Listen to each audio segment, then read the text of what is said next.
Nagsasawa na talaga ako mga alam mo yung paulit-ulit mo na lang ginagawa. Ikaw ba naman, 12 years mo nang ginagawa ito. Tulad itong box na ito mga paulit-ulit na lang. Sabi ko, gagawin ko ng twist. Kaya itong box na ito, lagyan ko ng glue gun. At yung pinakatakip ng box ay yung gagawin natin pinaka-base ng ating arrangement. O diba? Another design, another angel na naman. Hello mga B!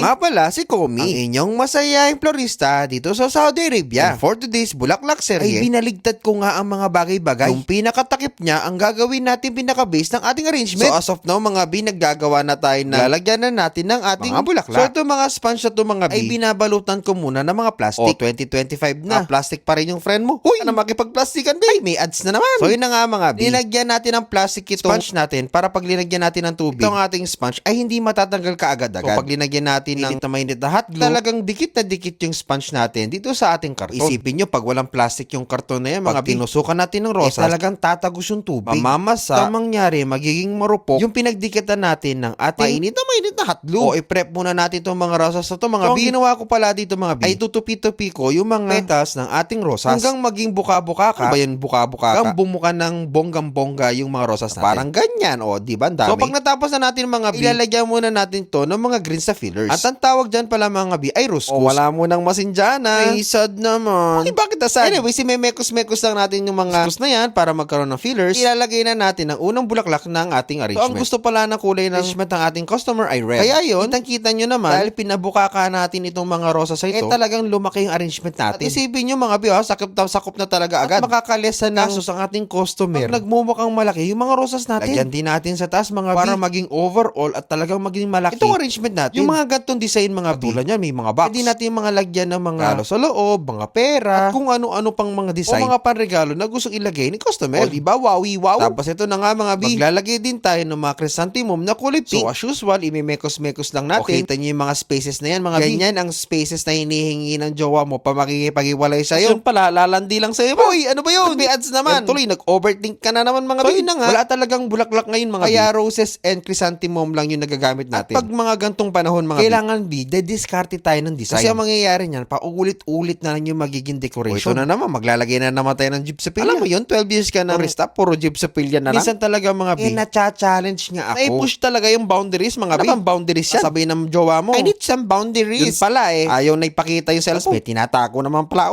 Ads na naman. Ano ba yan? 2025 na Komi. Ito na nga mga B, sinasabi kong boundaries. Alam mo yung mga simpleng mga bagay, hindi natin itong pagandahin. Kagaya nitong favorite natin na masinjana mga B. O isipin mo, tinanggal ko lang yung pinakamatigas sa part na yan. Pwede na natin siyang gawing pan-design. O isipin mo, naging kakaiba yung arrangement natin. At for sure, magiging bago ito sa paningin ng ating mga customer. O diba? Ang gandahar naman yan. Pawawi-waw ang ating customer. At talagang tuwang-tuwa siya na hindi niya daw next na yung box na dala-dala niya magiging isang stand. O kayo ba mga B? Nagandahan ba kayo sa ating arrangement? Abay kung nagandahan kayo mga B, mag-comment down below ng wowie-wow. Siyempre, wag din natin kakalimutan na i-share ang ating video. Kasi nga, the more sharing, the more blessing. Alami pa kasi mayor. O ano pang hinihintay nyo mga B? Abay mag-follow na para sa mas marami pang mga bulaklak serye na hatid sa inyo ng one and only masayahing florista dito sa Saudi Arabia. Siyempre, walang iba kundi ang inyo masayahing florista na lagi nanonood ng Art Angel. Uy, hindi lang yun pati batibot, nagbatibot. Uy, puro ads na lang mga B na. Mag-follow na kayo. Siyempre, wag nyo din kakalimutan na i-favorite yung page natin, no? Ano pang hinihintay nyo mga B? Abay, be part of our B family. Ano ba yan? Kita Kids!